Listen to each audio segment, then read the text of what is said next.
Nilanok dito. Sige, sige. Behave, behave dyan, behave. Oo.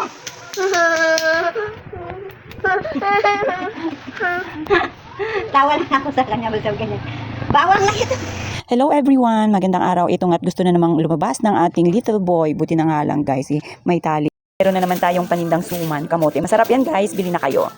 And, of course, ang baby namin. Nak, don't touch that! Sleeper, sleeper.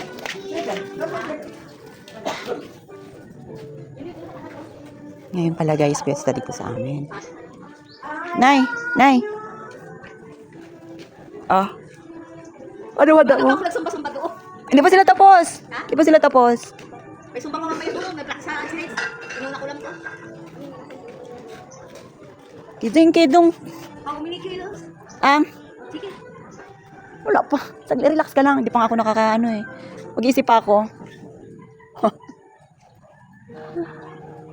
At dahil fiesta nga guys dito sa amin, sa aming purok, eh ang sabi nga ni nanay, kumuha na nga ako ng manok na lulutuin para nga pang pansit. Kaya sabi ko nga sa kanya eh, mag-iisip muna ako guys.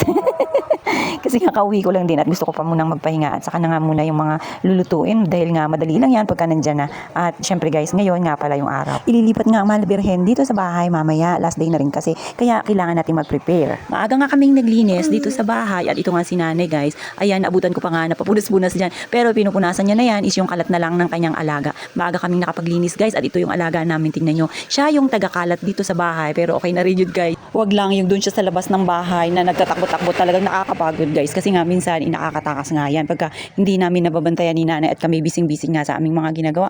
Ay talaga naman guys, magugulat na lang kami na nandun yan sa labas. Kaya tingnan nyo nga yung itsura niya guys dito. Enjoy na enjoy din siya pagka dito sa loob. At yun ay pagka meron siyang hawak na cellphone, pero pagka wala siyang nakikita ay okay lang din basta may TV. Pero tingnan nyo nga guys, nabuksan na naman nga niya ang gate at kaya paglabas niya ay dumiretso nga doon sa loob ng bahay ng kapitbahay.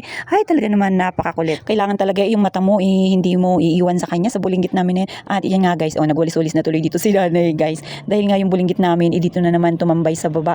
Kaya wala tayong magawa kundi sundan-sundan na lang ang bulinggit, pero lagi pa rin nakasara ang gate. Hindi nga pwedeng lumabas guys kasi nga talagang nakakapagod lalo na pagka sa labas yan si Yayam at nagtatakbo-takbo. Ang layo na nga habol-habulan mo sa kanya kaya kailangan tudo tali ito yung aming gate, hindi lang nakalak guys. Kasi nga itong si nanay talaga namang madali na ring mapagod yan. Tingnan nyo nga at tumataba na nga siya. Kaya kailangan lakad-lakad lang para hindi hingalin. Habang ako naman nandito guys, nagpapahinga nga ako dahil nga kararating ko lang din. At ito nga yung pinaka-exercise ni nanay guys, tingnan nyo. Pero hindi naman din yan araw-araw na puro kalat yan dyan. Ito nga pala yung nililinis ni nanay. Yan yung mga kalat na talagang kalat na rin ng ating little boy guys. At yan nga winawalis niya na dumadiretso nga dyan sa ating mga halaman. At dahil nga may bisita tayo mamaya, kailangan din natin maglinis-linis kahit papano. Wala naman ang gaanong trabaho dito sa amin guys. Yan lang, yung tamang linis-linis, walis, dilig-dilig.